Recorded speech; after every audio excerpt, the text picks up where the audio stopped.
उडीद डाळीचं पीठ आहे, त्यामध्ये पाहिजे तेवढं बेसन घ्यायचं.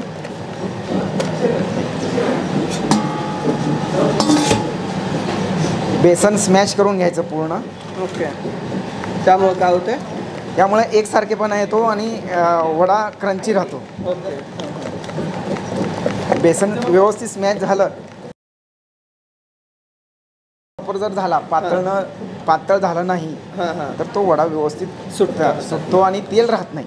जर पाणी राहिलं तर जोपर्यंत पाणी बाहेर पडत नाही तोपर्यंत तेलाचं प्रमाण त्यामध्ये वड्यामध्ये जास्त जातं. पाणी जाईपर्यंत तेल उकळत राहतं, त्यामुळे त्यात तेल जातं आणि ते हानिकारक आहे आपल्याला. हाताला असं पाणी लावून घ्यायचं आणि हे बसतोय असं, हे असं.